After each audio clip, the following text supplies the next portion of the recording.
நானும் ஒரு பொண்ணு மட்டும் மேடையில் நிற்கிறோம். அங்கேருந்து பெரிய துருப்பிடிச்ச வாள் ஒருத்தன் எடுத்துக்கிட்டு வேகமாக வந்து என்னை குத்த வரான். நான் அப்படியே நின்றேன். அந்த ஊரில் ஒரு அம்மா நாங்கள்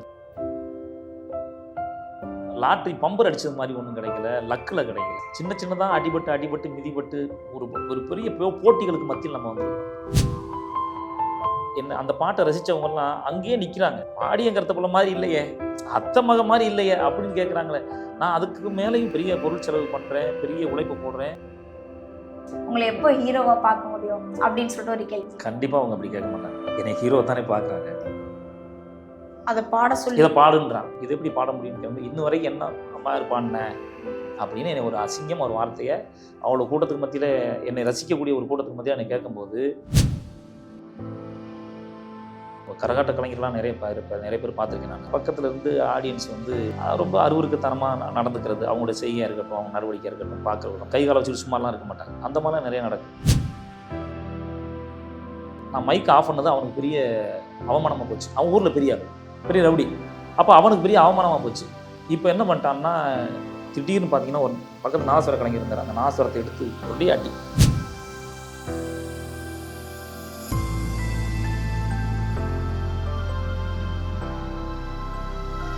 ரகரம் நேயர்களுக்கு வணக்கம்.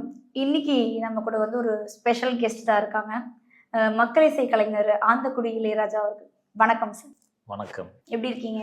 ரொம்ப நல்லா இருக்கேன். உங்களுக்கு வந்து வெளிநாட்டில் வந்து நிறைய ரசிகர்கள் இருக்காங்க. ஸோ அவங்க கேட்குற ஒரு கேள்வி, நிறைய கேள்விகள் இருக்குது. உங்களுடைய ஹேர் வந்து நீங்கள் மாற்றவே மாட்டீங்க, இப்படியே மெயின்டைன் பண்ணுறீங்க அப்படின்னா எதனால் சேஞ்ச் பண்ணாமல் இருக்கீங்க? அது இப்போ என்னை பார்த்து பழகிட்டாங்கல்ல. இப்போ நான் திடீர்னு போயிட்டு ஒரு சும்மா முடியை நல்லா வளர்த்து கொண்டை போட்டுக்கிட்டு, இப்போ சில பாடகர்கள் அந்த மாதிரி தன்னை அடையாளப்படுத்திக்கிறாங்க. நிறைய முடி வச்சுக்கிட்டு கொண்டை போட்டுக்கிறது, பின்னாடி குதிரைவால் வெட்டுக்கிறது, அந்த மாதிரி மொட்டை அடிச்சுக்கலாம், ஷார்ட்டாக முடி வெட்டிக்கலாம், நம்ம கெட்டப் மாற்றுறதுக்கு என்னென்னலாம் வழி இருக்குது. ஆனால் நம்மளை பார்த்து பழகுனவங்க சில பேர். இப்போ சமீபத்தில் ஒரு படத்துக்காக நான் ரொம்ப ஷார்ட்டாக கேரக்ட் பண்ணியிருந்தேன். அப்போ என்னை பார்த்துட்டு, என்னை ரொம்ப தெரிஞ்சவங்களாம் என்னை பார்த்துட்டு அவன் பாட்டு கண்டுக்காமல் போயிட்டான். எனக்கே என்னடா அது அப்படின்னு, எப்படா முடி வளரும் அப்படின்னு. அந்த மாதிரி நம்மளுடைய அடையாளமாக நான் நினைக்கிறேன். புதுசாக கெட்டப் மாற்றுறதுனாலாம் புதுசாக ஒன்றும் வாய்ப்பு வந்துடாது. நம்மளை அப்டேட் பண்ணிக்கணும், பொதுவாக பாடல்களை அப்டேட் பண்ணிக்கணும், புதுசாக வீடியோ விடணும். இது மூலமாக தான் அப்டேட் கிடைக்குமே தவிர, முடியை ஷார்ட்டாக வெட்டிக்கிறதுனாலையோ கெட்டப் மாற்றுறதுனாலையோலாம் புதுசாக வாய்ப்பு கிடைக்காது. இது அவங்க பார்த்து பழகுனமோ அதிலிருந்து நாங்கள் தள்ளி போயிடக்கூடாதுன்னு நினைக்கிறேன். நீங்கள் என்றைக்காவது வந்து மிரர் முன்னாடி போய் நின்றுட்டு, டேய் நம்ம இப்படி இருந்தோம்டா, இப்போ இப்படி வளர்ந்துருக்கோம், எவ்வளோ பெரிய மாற்றம் அப்படின்னு சொல்லிட்டு உங்களுக்குள்ளே நீங்கள் ஏதாவது அது பொசுக்குன்னு ஒன்றும் கிடைக்கலையே. இப்போது லாட்ரி பம்பர் அடித்தது மாதிரி ஒன்றும் கிடைக்கல, லக்கில் கிடைக்கல. சின்ன சின்னதாக அடிபட்டு மிதிப்பட்டு ஒரு ஒரு பெரிய போட்டிகளுக்கு மத்தியில் நம்ம வந்திருக்கிறோம். இப்போ நான் ஸ்டார்ட் பண்ண காலத்தில் வந்து அவ்வளோ பாடகர்கள் வராங்க. அவ்வளோ பாடகர் எல்லாருமே வந்து தன்னை வெளில கொண்டு வரதுக்காக முயற்சி பண்ணிகிட்டே இருக்கிறாங்க. நானும் அதில் முயற்சி போட்டு இருக்கேன். அவங்களுக்கு மத்தியில் நான் ஒரு இடத்துல வரும்போது அவங்க எனக்கு பக்கத்தில் தான் நிற்கிறாங்க. ரொம்ப தூரத்துலாம் இல்லை. தூரத்தில் தான் நம்ம இங்கே இருக்கோண்டா அப்படின்னு நினைக்கலாம். இல்லை, அந்த மமதை வரக்கூடாது சொல்கிறேன். ரொம்ப பக்கத்தில் இருக்கிறாங்க. என்னை பிடிச்சிருவாங்களோன்னு எனக்கு பயமாக இருக்குது. நான் அடுத்த கட்டத்துக்கு போகணும். எனக்கான இடத்த நான் தக்க வச்சுக்கணும்ல. அப்போ நான் ஓடிக்கிட்டே இருக்கேன். இதில் எப்படி நான் எங்கேயோ இருந்தேன், இப்போ எப்படி இருக்குன்னு எப்படி பெருசாக சிலாய்ச்சிக்கிறது அப்படிலாம் ஒன்றுமே கிடையாது. இப்போ வரைக்கும் அதுதான் எனக்கான இடத்த நான் தக்க வச்சுக்கணும். 1000 பேர் வரலாம் போகலாம். எனக்குன்னு ஒரு யூனிக்னஸ் இருக்குது, எனக்குன்னு ஒரு ஃபாலோவர்ஸ் இருக்காங்க. என்னை பார்க்குறதுக்கும் என்னோடய பாடல்களை ரசிக்கிறதுக்கும் ஒரு குரூப் இருக்குது. அப்படின்னா அவங்கள சந்தோஷப்படுத்த வேண்டிய கட்டாயத்தில் இப்போவும் இருக்கிறோம். இன்னும் முடியலை, இன்னும் போயிட்டே இருக்குது. இன்னும் இப்போ கேட்குறாங்க, என்ன சார் உங்கள் பாட்டே வரலன்னு கேட்குறாங்க. பயமாக இருக்குது. வரல தான், நான் பாட்டு கொடுத்துக்கிட்டு தான் இருக்கேன். அந்த பாட்டை ரசித்தவங்கலாம் அங்கேயே நிற்கிறாங்க. ஆடியங்கிறத போல மாதிரி இல்லையே, அத்தை மக மாதிரி இல்லையே அப்படின்னு கேட்குறாங்களே. நான் அதுக்கு மேலேயும் பெரிய பொருள் செலவு பண்ணுறேன், பெரிய உழைப்பு போடுறேன். ஆனால் அவங்க என்ன நினைக்கிறாங்க அப்படின்னா அதில் ஊறிட்டாங்க. இப்போ கேட்குறவங்க எல்லாம் திடீர்னு வந்து யாராவது எங்களுக்கு ஒரு ஆல்பம் பண்ணி கொடுங்கன்னு கேட்டாலே என்ன மாதிரி வேணும், ஒரு நல்ல ஒரு குத்துப்பாட்டு வாடியங்கிறது போல மாதிரி, ஒரு நல்ல ஒரு மெலடி அத்தை மகன் மாதிரி இப்படி கேட்குறாங்க. அதே மாதிரி மறுபடியும் கிடைக்காது. வேறு ஒன்று ட்ரை பண்ணுவோம், அது அவங்களுக்கு பிடிக்கிறது இல்லை. அதுக்காக இன்னும் போராடிட்டு தான் இருக்கோம். இன்னும் பெருசாக அங்கே இருக்கிறோம் இங்கே இருக்கிறங்கிற மாதிரி நீங்கள் சொல்கிற மாதிரிலாம் எதுவும் இல்லை. இவ்வளோ கஷ்டங்கள் நம்ம பட்டு வந்திருக்குமேன்னு சொல்லிட்டு ஒரு அது இருக்குது. நான் முன்னாடி இருந்த வாழ்க்கைக்கு எவ்வளவோ பல மடங்கு நல்லா இருக்கிறோம். அதுக்கான உழைப்பை போட்டிருக்கிறோம், அதுக்கான பொருளாதாரத்தை போட்டிருக்கோம். கிட்டத்தட்ட ஒரு 3 வருஷத்துக்கு முன்னாடி வரைக்கும் நான் இந்த துறையில், கலைத்துறையில் நான் சம்பாதிச்ச சம்பாத்தியத்தால் எல்லாத்தையுமே வந்து பாட்டுக்குள்ளே தான் போட்டிருக்கேன். என்னோட பாடல்கள்ன்ட்டு ஒரு 100 பாடல் இருக்குது அப்படின்னா, அந்த பாட்டுக்குள்ளேயே போட்டு நான் அழிச்சிருக்கேன் எல்லாத்தையுமே. அது எனக்கு கொஞ்சம் கொஞ்சமா குடுக்கும். விதைக்கிற மாரி தான். அது எப்போ அறுவடை பண்ண முடியுமோ, அது அப்பப்போ அறுவடை பண்ணிக்கலாம். அதுக்காக வந்து சம்பாரிச்சதெல்லாம் வீட்லயே வச்சுக்கிட்டு இருந்தேன்னா, ஒரு குறிப்பிட்ட காலத்துக்கு அப்புறம் நான் காணாமல் போயிருவேன். இப்பவும் என்னைய கூப்பிட்டு நீங்க பேட்டி எடுக்கிறீங்க அப்படின்னா, என்னோட முகத்த அப்பப்போ நான் காட்டிட்டே இருக்கேன். அதுக்கான பொருள் செலவு ஒண்ணு பண்ணி ஆகணும். கலைஞர்கள் வந்து யாராவது ஒருத்தன் பண்ணுவேன், அதில வந்து முன்னேறி வந்துடலாம்னா வரவே முடியாது. ஒரு காலகட்டம் அப்படித்தான் இருந்துச்சு. யாராவது வாய்ப்பு குடுப்பாங்கன்னு பார்த்தோம். வாய்ப்பு தரல. வாய்ப்புகள் நம்மளே உருவாக்கிக்கிட்டோம். ஸோ உங்க ரசிகர்களோட நிறைய கேள்விகள் இருக்கு. அதுல ஒண்ணு வந்து நீங்க எப்போ வந்து ஹீரோவா ஆவீங்க? உங்கள எப்போ ஹீரோவா பார்க்க முடியும்? அப்படின்னு சொல்லிட்டு ஒரு கேள்வி. கண்டிப்பா அவங்க அப்படி கேட்க மாட்டாங்க. என்னைய ஹீரோ தானே பார்க்குறாங்க. ஓ! ஹீரோவா பார்க்கறதுனால அப்படி கேட்க மாட்டேன்றீங்களா? அதாவது ஹீரோன்னா படத்துல தான் ஹீரோன்னு கிடையாதுல்ல. இப்போ அவங்களுக்கு ரொம்ப புடிச்ச பாடகர் நானு அப்படின்னு அவங்க என்னை கொண்டாடுறாங்க சில பேரு. அ ஒரு ஒரு சில பேர சொல்லணும் நானு. எல்லாருக்கும் அப்படி ரசிகர்கள் இருப்பாங்க. சினிமாவுல நடிக்கக்கூடிய நடிகர்களுக்கு அந்த மாரிலாம் இருக்குது பார்த்துருக்கேன் நானு. அவங்க பேர பச்சை குத்திக்கிறது, நெஞ்சில பச்சை குத்திக்கிறது அதெல்லாம் இருக்கும். என்னோட பேர பச்சை குத்துன சில பேர் இருக்கிறாங்க. நான் இதுவரைக்கும் யார்ட்டயும் சொன்னதே கிடையாது சொல்றேன். திருவாரூர்ல தமிழ்னு ஒரு பையன் இருக்கான். அவன் வந்து என்னோட பேர இளையான்னு சொல்லிட்டு பச்சை குத்திருப்பான். அதே மாதிரி புதுக்கோட்டையில மணிகண்டன் ஒரு பையன் இருக்கான். அவன் பார்த்தீங்கன்னா, கொட்டை எழுத்துல குத்தி வச்சிருக்கான் அப்படி. நான் சொன்னேன் அவன்ட்ட, "தம்பி நாளைக்கு கல்யாணம் ஆகும். உன் பொண்டாட்டி வருவா. அப்போ வந்ததுக்கப்புறம் வந்து இத கேட்பா. நானும் ஒரு காலகட்டத்தில உன்ன மறந்து போகலாம். இல்ல நான் இருக்கிற பிஸியில உன்னைய பெருசா கண்டுக்காம போகலாம். அப்ப என் மேல உனக்கு வெறுப்பு வரும். இத பார்க்கும்போதெல்லாம் என் மேல கடுப்பு வரும். இப்படி பண்ணாதடா" அப்படின்னு சொன்னேன். "ஏன்டா இப்படி பண்ண?" அப்படின்னு. பார்த்தீங்கன்னா, குத்திட்டு அடுத்த நாள் வந்து ரத்தத்தோட வந்து நிக்கிறான். காயமா நிக்கிறான். "இது செய்யக்கூடாதுடா" அப்படின்னா, இப்ப செய்யக்கூடாதுன்னு வந்து ஒரு ஆடியோலயோ பசங்கள கூப்பிட்டு வச்சு, "டேய் இந்த மாரிலாம் பண்ணாதீங்கன்னு" சொல்றது வந்து எல்லாரும் அப்பதான் பண்ணுவாய்ங்கங்கிறதுக்காக சொல்றது கிடையாது. அதுல பெரிய விருப்பம் இல்ல. விருப்பம் இல்லைங்கிறபோது அதாவது அவன் அது அது ஒரு குறிப்பிட்ட காலகட்டத்துக்கு அப்புறம் அத பார்க்கும்போது என்ன தோணும் அப்படின்னா, நான் இதே அந்யோன்யத்தோட இருக்க முடியுமா? இப்படியே நான் பேசிட்டு இருக்க முடியுமா? எனக்கான நேரம் இப்படியே இருக்குமான்னு தெரியல. அந்த மாரிலாம் வச்சிருப்பான். அதே மாரி இன்னொரு பையன் காரைக்கால்ல அஜித்ன்னு ஒரு பையன். அவன் போடுற சட்டை எப்பவுமே "என் உயிர் ஆந்தகுடி இளையராஜான்னு" சொல்லிட்டு போட்டிருப்பான். நான் வேணா உங்களுக்கு அத அனுப்புறேன். அப்படியே தான் சட்டை போடுவான். எப்போ போனாலும் பார்த்தா அப்படி அது வெளியில அப்படியே தெரியும். எங்க போனாலும் அங்க தூரத்துல நின்றாலும் "என் உயிர் ஆந்தகுடி இளையராஜான்னு" தெரியும். நமக்கு ஒரு மாரியா கூச்சமா இருக்கு. எம்ப்ராய்டரி பண்ணி போட்டிருப்பான் அப்படி. ஷர்ட்லயே. அந்த மாரிலாம் இருக்கிறாங்க. அதனால என்னை ஹீரோவ தான் பார்க்குறாங்க. இந்த படத்துல நடிச்சா தான் ஹீரோன்னு கிடையாது. ஆனா நடிப்போம். வாய்ப்பு இல்லையே. வாய்ப்பு வந்தா கண்டிப்பா கண்டிப்பா நடிப்போம். இதுக்கப்புறம் நீங்க ஒரே அந்த மூவிலே சாங் பாடியிருக்கீங்க, லிரிக்ஸ் எழுதியிருக்கீங்க. ஸோ பெர்ஃபார்ம் பண்ணியிருக்கீங்கன்னா, கண்டிப்பா இதுக்கப்புறம் உங்களுக்கு கண்டிப்பா சான்ஸ் வரட்டும். கிடைக்கும். அதான் அதுக்காக தான் ஓடுறோம். வரலையே. வரும் சார். கண்டிப்பா வரும். வந்துச்சு ஒரு நெறைய படங்கள் கேட்பாங்க.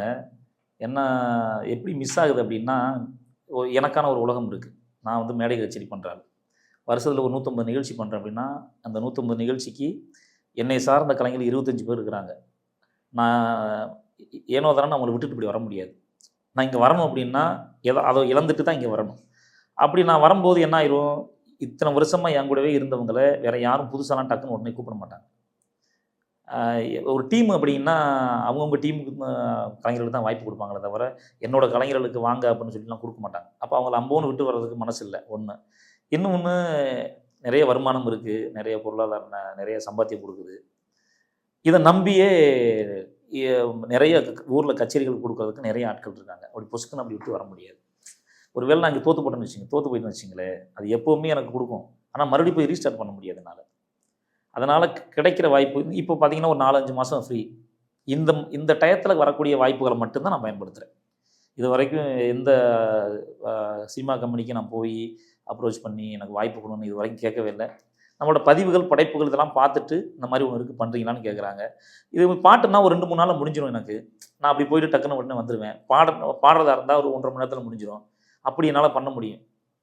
அப்படி விட்டுட்டு வந்து 15 நாள், 20 நாள் அப்படிலாம் ஷூட்டுக்கு வர முடியல. அப்படி இருந்தும் ஒரு நல்ல வாய்ப்பு வந்துச்சு. வேட்டையன்ல வாய்ப்பு வந்துச்சு. வேட்டையன்ல வந்து ஞானவேல் சாரே ஃபோன் பண்ணி, ஒரு சின்ன கேரக்டர், ஆனா ரொம்ப முக்கியமான கேரக்டர். சூப்பர் ஸ்டார் கூட காம்பினேஷனா வரக்கூடிய ஒரு ஒரு லைன் இருக்கு. நீங்க வந்து பண்ணணும்னு என்னை கூப்பிட்டு நேரா வச்சுலாம் பேசினாங்க. பேசி எனக்கு என்னோட கேரக்டரோட ரோல் எல்லாத்தையுமே சொன்னாங்க. இதுதான் உங்களோட கேரக்டர் அப்படிலாங்கிறதெல்லாம் சொன்னாங்க. இதுக்காக முடி நெறைய வளர்த்துக்குங்க. நாங்க எப்போ சொல்றோமோ, அப்ப நீங்க வெட்டினா போதும். அதுவும் எவ்வளோ வெட்டணும் என்னங்கிறதெல்லாம் நாங்க சொல்றோம்லாம் எல்லாம் பேசினாங்க தான். கால சூழ்நிலை அவங்களுக்கு என்ன எந்த மாதிரி கதையோட ஓட்டத்தில் என்ன மாறுதல் வந்துச்சுன்னு தெரியாது, மாறிடுச்சு. அதுக்கப்புறம் எனக்கு அந்த வாய்ப்பு கிடைக்கல. ஃபோன் பண்ணியும் அதை வந்து ரொம்ப தெளிவாக சொன்னாங்க. சார் எதுவும் தப்பாக நினச்சிக்காதீங்க, அந்த கேரக்டரே இங்கே இல்லை, கண்டிப்பாக வந்து உங்களுக்கு நான் அடுத்த இதில் வாய்ப்பு கொடுப்போம், நீங்கள் எதுவும் தவறாக நினச்சிக்காதீங்க அப்படின்னு சொன்னாங்க. சரி, ஓகே, இது இயல்பு தானே, படத்தில் நடித்ததே வர்றதில்லை, நடிக்கிறதுக்கு முன்னாடி சொன்னதுக்கு அவங்க ரெஸ்பான்ஸ் பண்ணி அவங்ககிட்ட பேசினாங்க, அதுவே ரொம்ப பெரிய விஷயம். நம்ம லைஃப்ல எப்பவுமே சப்போர்ட்டிவா இருக்குது நம்மளுடைய அப்பா அம்மா தான். ஸோ அவங்களுக்கு அடுத்ததான் அடுத்தடுத்து வருவாங்க. ஸோ அப்பா அம்மா அப்படின்னு சொல்லும்போது உங்களுக்கு எந்த பாடல் ஞாபகம் வருது? அவங்களுக்காக ஒரு சாங். இருக்குது, நிறைய பாடல் இருக்குது. எனக்கு ரொம்ப அப்பா பாட்டுன்னா, அப்பா அம்மா பாட்டு அப்படின்னா எனக்கு ஜெயமூர்த்தி அண்ணன் பாட்டு நிறைய அந்த பாடல் பிடிக்கும். நிறைய மேடைகளில் பாடும்போதெல்லாம் அழுதுருக்குறோம், அதை கண்ட்ரோல் பண்ண முடியாமல் அந்த வார்த்தைகள் அப்படி இருக்கும். அப்பாவும் அன்புக்கு ஈடாகுமா ஆகாசம், அப்பாவும் தியாகத்தை மிஞ்சிடுமா தாய்ப்பாசம், ஓடு ரத்தம் நாடி நரம்பெல்லாம் ஓ வாசம், ஓ வேர்வத்தோடி தான்ப்பா நாம் படிக்கும் இதிகாசம், உன்னை போல சாமி இல்லை, உன்னை விட பூமி இல்லை, சொல்ல வார்த்தை ஏதும் இல்லவோ, சொல்ல விட வேதம் இல்லை. அப்படி அந்த பாட்டு அப்படி லென்த்தான பாட்டு, அவ்வளோதான் பாட முடியும். Super sir. ஸோ எல்லாரோட லைஃப்லேயும் வந்து கண்டிப்பாக ஒரு லவ் ஸ்டோரி இருக்கும்.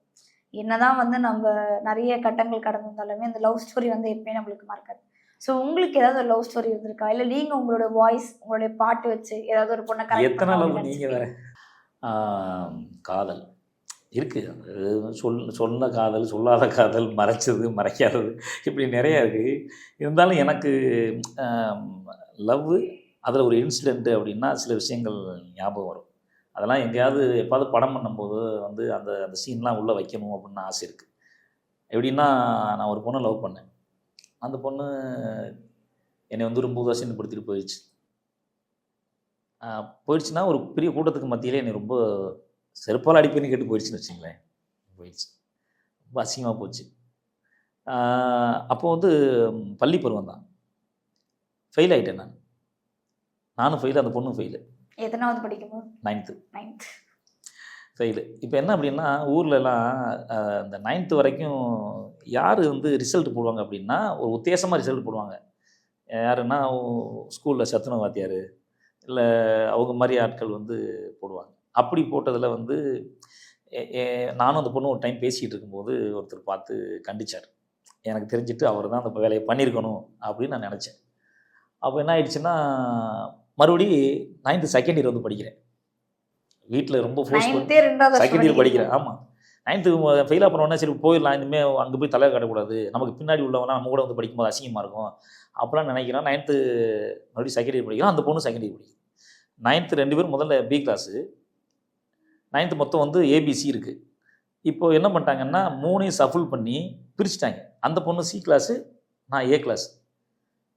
இப்போ பிரித்தோன்னே என்ன ஆயிடுச்சு, நான் போய் அவங்க கிளாஸில் போயிட்டு நான் போய் பேச போகிறேன். அப்போ ஃபோன்லாம் கிடையாதுல்ல, ரிசல்ட் வந்து ஃபெயிலாக போயிட்டோம். அதுக்கப்புறம் ரொம்ப பெரிய கேப்பில் மறுபடியும் போய் பேசுகிறேன். என்கிட்ட எதுக்கு பேசுகிற, ஒன்னால தான் என் வாழ்க்கை கெட்டுச்சு அப்படின்னு சொல்லி பேசுது. அப்போ பேசும்போது நான் வந்து பேசுகிறேன், நானும் தானே ஃபெயிலாக போனேன் அப்படின்னு சொல்லி பேசுகிறேன். என்னை பார்க்காத, என்கிட்ட பேசாத அப்படின்னு சொல்லிடுச்சு. நான் ஓயாமல் போய் பேசுகிறத பார்த்துட்டு அந்த பொண்ணு ஒரு டயத்தில் வந்து பொண்ணுங்கள்லாம் வச்சுக்கிட்டு, இனிமேல் என்னை டிஸ்டர்ப் பண்ணி ஏதாவது என்னை வந்து இந்த மாதிரி பண்ணேன்னா நான் வந்து செருப்பால் அடிச்சுருவேன். சரின்ட்டு அப்படியே விரக்தியில் 9th பயங்கரமாக படிக்கிறான். 10th போயிட்டான். 10th போனால் அந்த ஏபிசியை சஃபுல் பண்ணி 10th போட்டாங்க. அந்த பொண்ணு நானும் ஒரே கிளாஸ். நான் ஃபஸ்ட்டு பெஞ்சு, அந்த பொண்ணு லாஸ்ட்டு பெஞ்சு. நான் பாய்ஸில் இருக்கேன், கேர்ள்ஸில் லாஸ்ட்டு. எனக்கு பாய்ஸ் பெஞ்சு ஃபஸ்ட்டு பெஞ்சிலையும் கேர்ள்ஸ் பெஞ்சில் ஃபஸ்ட் பெஞ்சிலையும் ஒரு கனெக்ஷன் ஓடிக்கிட்டு இருந்துச்சு. ஒரு பொண்ணு புதுசாக வந்து என்னை பார்த்து, நான் அந்த கிராமர்லாம் கொஞ்சம் நல்லா பண்ணுவேன்ட்டு என்னை பார்த்து அது பார்க்குது. இந்த பொண்ணு என்ன பண்ணுச்சு, அவள் எதுக்கு உன்கிட்ட பேசுகிறா, நீ எதுக்கு அவள்கிட்ட பேசுகிற? நான் என்ன சொன்னேன், 1.5 வருஷமாக நீ என்கிட்ட பேசலை, நான் பேசுகிறேன் உனக்கு என்ன அப்படின்னு சொல்லி போயிட்டுருக்கு. இப்படி போயிடுச்சு. 10th முடிஞ்சுங்க, சண்டே ஆயிடுச்சு, பிரச்சனை ஆயிடுச்சு, அதோட பேசலை, முடிச்சுட்டு நீ யாரோ நான் யாரோன்னு போயிட்டோம். பெரிய விரக்தியிலேயே எதிரியாக போய் போயிட்டோம். 10th முடிஞ்சு, 11th 12th ஓடிடுச்சு. நான் காலேஜ் படிச்சிட்டேன், பாட்டெலாம் பாட ஆரம்பிச்சு ஊர் ஃபுல்லாக கச்சேரி பண்ணுறேன். எங்கே பார்த்தாலும் என்னோடய போஸ்டர் இருக்கும், என்னோடய ஃபோட்டோ போட்டு அப்படி இருக்குது. அப்போது எங்கள் வீட்டுக்கு பின்னாடி ஒரு சின்டெக்ஸ் டேங்கு, கிராமம் தானே, நான் டேங்கில் வெளியில் குளிச்சிக்கிட்டு இருக்கேன். ஃபுல்லாக மூஞ்சி பூரா சோப்பு போட்டு குளிச்சிக்கிட்டு இருக்கேன். அப்போது ஒரு பொண்ணு அதில் கிராஸ் ஆகுது. அந்த பொண்ணு 9th லவ் அந்த பொண்ணு வந்து அந்த ரோட்டில் கிராஸ் ஆகுது, ஹஸ்பண்டோட போகுது. போகும்போது என்னை பார்த்து சிரிச்சிட்டு போச்சு. சிரிச்ச உடனே அந்த பொண்ணோட முகத்தை நான் பார்த்துட்டேன். இவ தான் அவள் அப்படிங்கிறத கண்டுபிடிச்சிட்டேன். என்னை பார்த்து சிரிச்சிட்டு போனவுடனே நான் எப்படி நம்மளை கண்டுபிடிச்சிச்சு, ஒரு வேளை ஊர் இல்லை வீடுலாம் தெரிஞ்சிருக்கும் போட்டிருக்கு அப்படின்ட்டு நான் இருக்கேன்.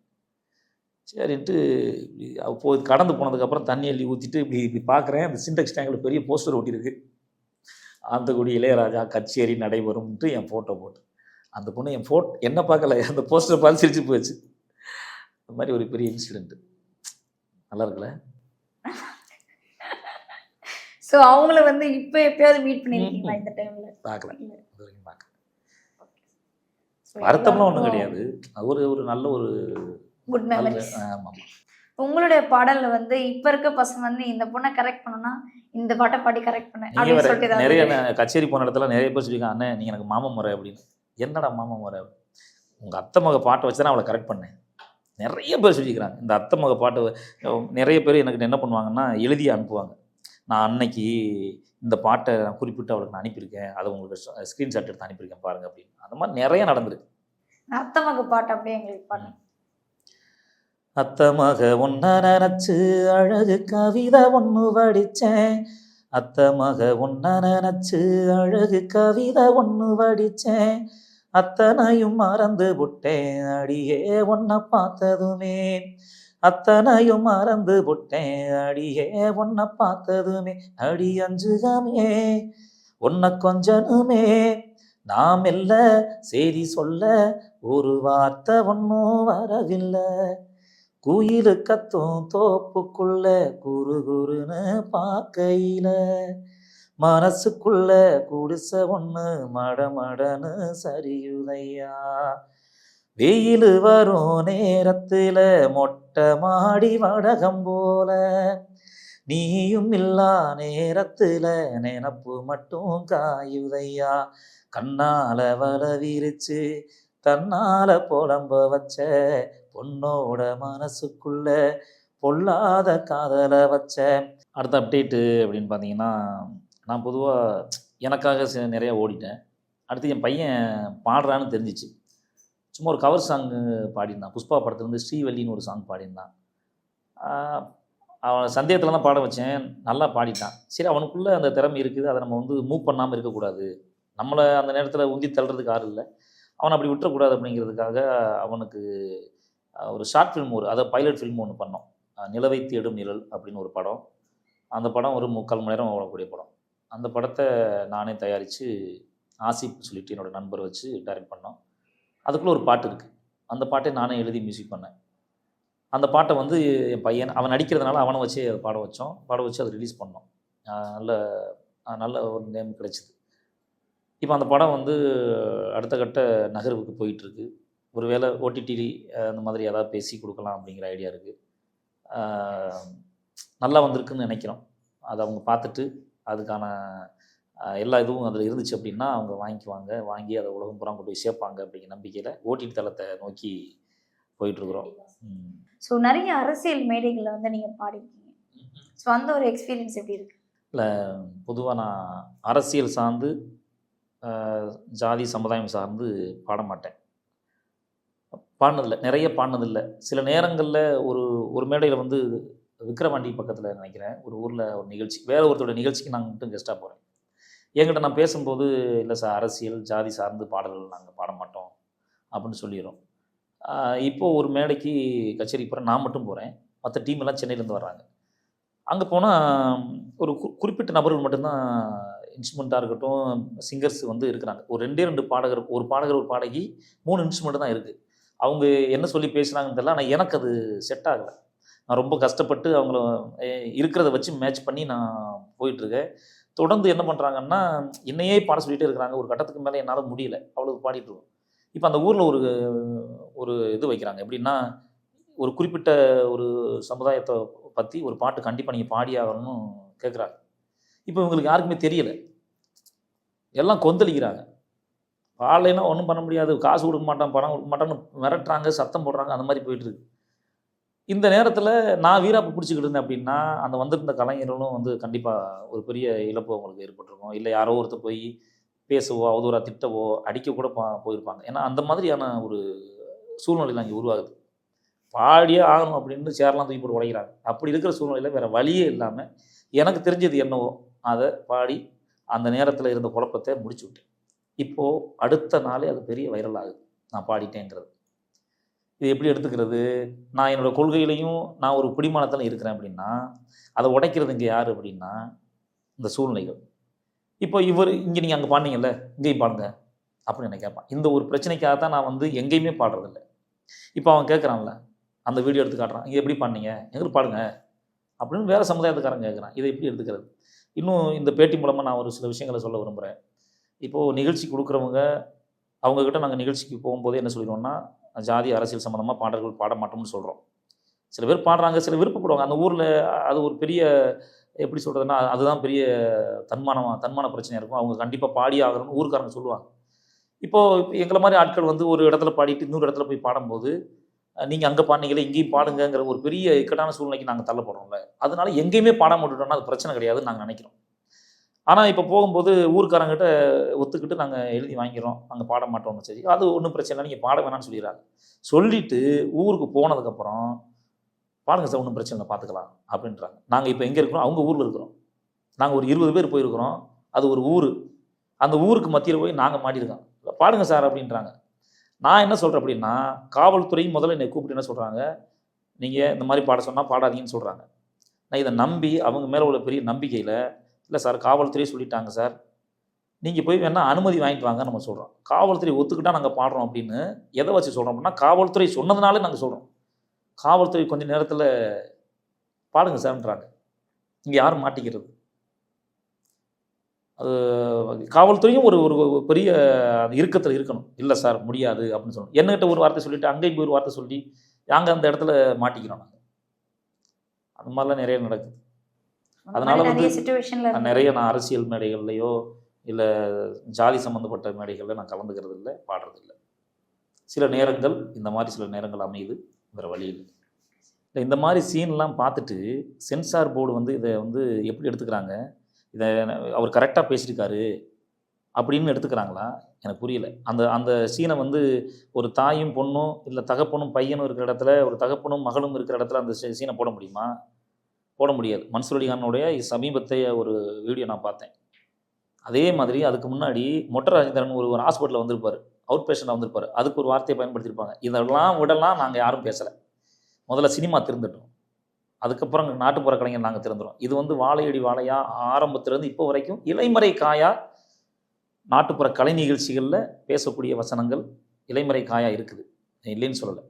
அதையும் தாண்டி வந்து ஒரு சில இடங்களில் வந்து கட்டாயப்படுத்துகிறாங்க கலைஞர்களை. ஊருக்காரங்க இல்லைன்னா நீங்கள் அதை பேசுங்க, அதுதான் எங்களுக்கு பிடிக்கும் அப்படின்னு சொல்லி கரகாட்ட கலைஞர்களையோ இல்லை நாட்டுப்புற கலைஞர்களையோ வற்புறுத்துகிறாங்க.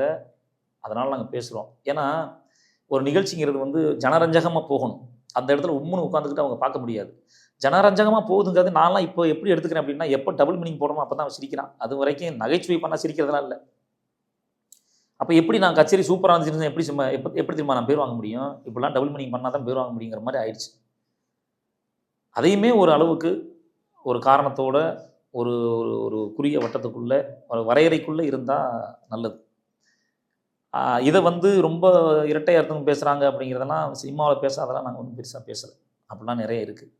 அது மட்டும் இல்லாமல் பொதுவாக நாட்டுப்புற கலைஞர்களாக இருக்கட்டும், கரகாட்ட கலைஞர்கள்லாம் நிறைய பேர் பார்த்துருக்கேன் நான். இந்த ஊர்வலமாக கரகாட்ட ஃபுல்லாக வந்து ஒரு எப்படி சொல்கிறது, ஒரு சதுரமாக வந்து கயர்லாம் கட்டி கம்பெலாம் ஊண்டி அதுக்குள்ளே கரகாட்டம் ஒரு இடத்துல ஆடுவாங்க. அது கூட கொஞ்சம் பாதுகாப்பு இருக்கும். மேக்ஸிமம் அந்த கயிறை தாண்டி கம்பை தாண்டி யாரும் உள்ளே வரமாட்டாங்க.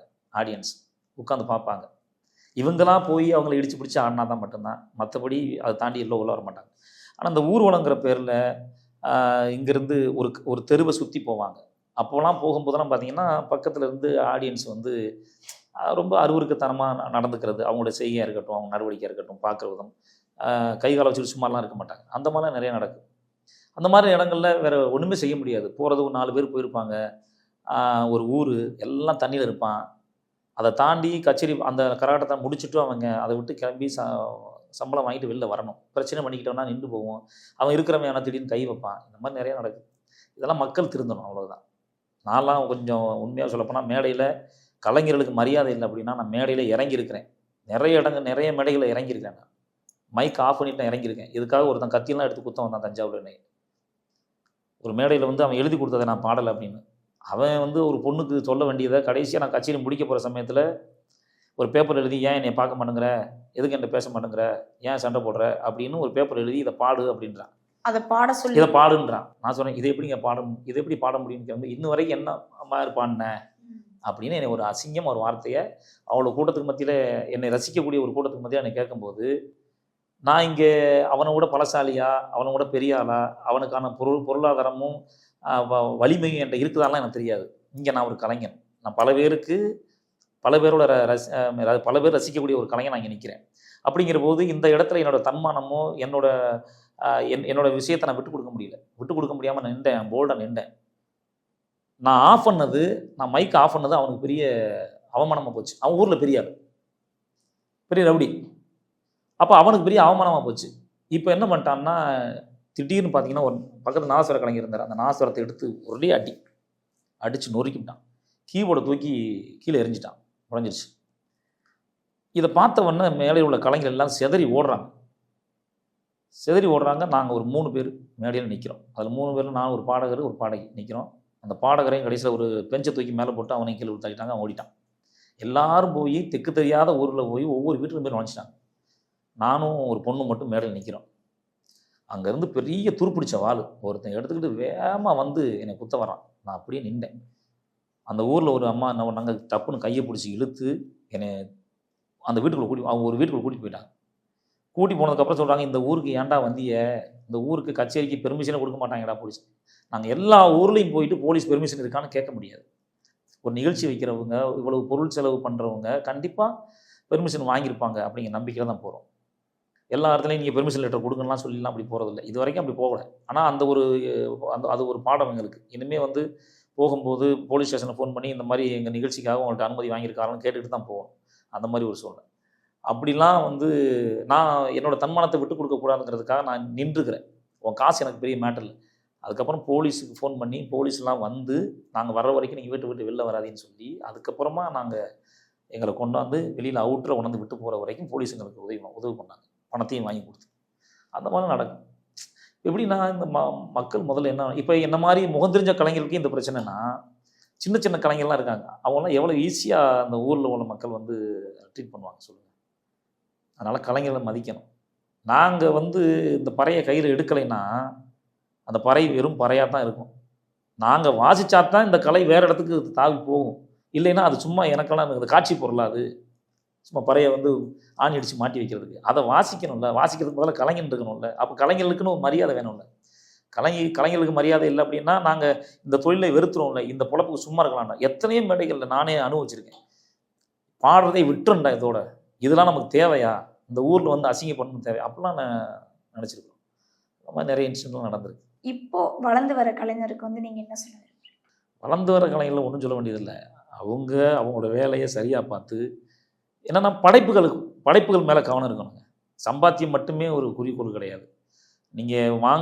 நீங்கள் நிகழ்ச்சியின் மூலமாக நீங்கள் பாடுறது மூலமாக வரக்கூடிய வருமானத்தை ஒரு குறிப்பிட்ட பகுதியை அங்கீகாரமாக பயன்படுத்தணும். அங்கீகாரம்னா இப்போ நான் பாடுற பாட்டையே நீங்கள் எத்தனை வருஷத்துக்கு பாடிட்டு இருப்பீங்க, உங்களுக்குன்னு சில பாடலை உருவாக்குங்க. அதுதான் உங்கள் அங்கீகாரம். உங்களோட அடையாளம் என்னவா இருக்கும்னா, இந்த பாட்டு பண்ண வர இவர் அப்படின்னு சொல்கிறது மாதிரி சில பாடலை நீங்கள் உருவாக்கணும். அதுக்கு நீங்கள் சம்பாத்தியத்தை கொண்டு மொத்தமாக மூட்டை கட்டி வச்சுக்காமல் அதில் ஒரு குறிப்பிட்ட பணத்தை எடுத்து அதுக்குன்னு செலவழிக்கணும். போயிட்டு அப்டேட் தான் விஷயம், வேறு ஒன்றும் இல்லை. இப்போ முதல்லாம் மைக்கு கிடைக்கிறது பெரிய விஷயமா இருந்தது. இப்போ ஃபோன் வந்துருச்சு. ஃபோனில் எல்லா ஆப்பும் இருக்குது. நீங்கள் பாடக்கூடிய நீங்கள் நடிக்கக்கூடிய எல்லா விஷயத்தையும் இதில் போடலாம். அது மூலமாக நிறைய வாய்ப்பு வருது. எவ்வளோ சோஷியல் மீடியா மூலமாக வந்து எத்தனை கலைஞர்கள் வெளில தெரியுறாங்க. சொல்லப்போனால் இந்த பேட்டியின் மூலமாக நான் இன்னொரு விஷயம் சொல்லிக்கிறேன். நல்ல திறமையான கலைஞருடைய வாழ்க்கையை சிதைக்கிறதும் அவங்களுடைய வாய்ப்புகளை பறிக்கிறதும் யார் தெரியுமா? கிறுக்குத்தனமாக பண்ணக்கூடிய சில சோஷியல் மீடியாவோட கலைஞர்கள் தான். அவங்களோட திறமை இருக்குமானா இருக்கவே இருக்காது. அவங்கள கேலி பண்ணுறாங்க அப்படிங்கிற அவங்களுக்கு தெரியும். நம்மளை நக்கல் பண்ணுறதுக்காக தான் கூட்டி வச்சு உட்கார வச்சு நடிக்க வைக்கிறாங்க, ஆட வைக்கிறாங்க, பாட வைக்கிறாங்கன்னு எல்லாம் தெரியும். தெரிஞ்சுக்கிட்டு அவங்க அதை பண்ணுறாங்க அப்படின்னா எப்படியாவது மேலே நம்ம முகம் தெரிஞ்ச ஆளாக வந்துடணுங்கிறதுக்காக தான் அதை செய்கிறாங்க. ஆனால் நீங்கள் போய் நிற்கிற இடம் யாரோட இடம் தெரியுமா? ஒரு நல்ல திறமையான கலைஞரோட ஒரு இடம். அந்த இடத்துல போய் கிறுக்குத்தனமாக பண்ணிக்கிட்டு உங்கள் கமெண்ட்லாம் படிக்கணும்ல. இப்போ நான் ஒரு பாட்டு பாடுறேன்னா அந்த பாடல் கீழே நான் கமெண்ட் படிக்கணும். சில பேர் வந்து நம்மளை பிடிக்காதவனுங்கிறதுக்காக பண்ணுவான். ஆனால் நம்ம வேலையை இந்த வேலையை ஒழுங்காக செய்யலைன்னு சொல்கிறாங்களா, அதை குறிப்பிட்டு பார்க்கணும். அதில் உங்களோட வேலைகள் பிழை இருக்குதுங்க. நீங்கள் என்னெல்லாம் நிறைய பேர் சொல்லியிருக்கிறாங்க, லகரம் சரியாக உச்சரிக்கலைன்னு. வரல, இப்போ கற்றுக்குறோம். சொல்லப்போனால் எங்கள் நீங்கள் வந்து பாருங்கள், புதுக்கோட்டை, சிவகங்கை, ராமநாடு மாவட்டத்தில் உள்ளவங்கள்ட்ட நீங்கள் கேட்டு பாருங்கள், லகரமே வராது. ரொம்ப கஷ்டப்பட்டு தான் திணிப்போம். நாங்கள் ஏதோ பாடணுங்கிறதுக்காக அதை பாடுவோம். அதெல்லாம் நான் ஒத்துக்கிறேன். ஏன்னா விழுப்புரத்துக்காரங்க மாதிரி அப்படி சொல்ல தெரியலை எங்களுக்கு. ஆனால் அவங்க அப்படியே பேசி பழகிட்டாங்க. எங்களுக்கு வரல. எல்லா லகரத்தையும் ஒரு மாதிரியே உச்சரிக்கிறோம். அந்த குற்றச்சாட்டுலாம் வந்திருக்கு. கீழே நான் கமெண்ட்லாம் பார்க்குறேன். அப்போது திருத்திக்கிறதுக்கு முயற்சி பண்ணுறோம். இதுக்காக கமெண்ட் பார்க்கணும். மற்றபடி அதில் வந்து நம்மளுடைய விஷயங்களை பற்றி ஏதாவது சொல்கிறாங்கன்னா அதையும் பார்க்கணும். ஒருத்தன் பண்ணுற வேலையை இருக்கிற 1000 கமெண்ட்லையும் அதையே சொல்கிறேன் அப்படின்னா நீ உன்னை திருத்திக்கணும். திருத்தலை, நீ இதை வந்து பாசிட்டிவாக எடுத்துக்கிற அப்படின்னா வேணும்னே தான் நீ பண்ணுற. அப்படி தானே? அதனால் நல்ல கலைஞரோட இதை பறிச்சிடாதீங்கன்னு சொல்ல வரேன்.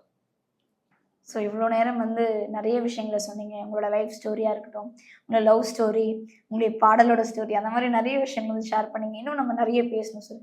அதே மாதிரி உங்களுக்கும் இந்த பாடலாக இருக்கட்டும், இதுக்கு அடுத்த ஹீரோக்கான நிறைய சான்சஸ் உங்களுக்கு கிடைக்கட்டும். ஸோ எங்களுடைய வாழ்த்துக்கள். நிறைய விஷயங்களை ஷேர் பண்ணதுக்கு ரொம்ப நன்றி. ரொம்ப நன்றி. மகிழ்ச்சி. லகரம் சேனலுக்கு ரொம்ப நன்றி.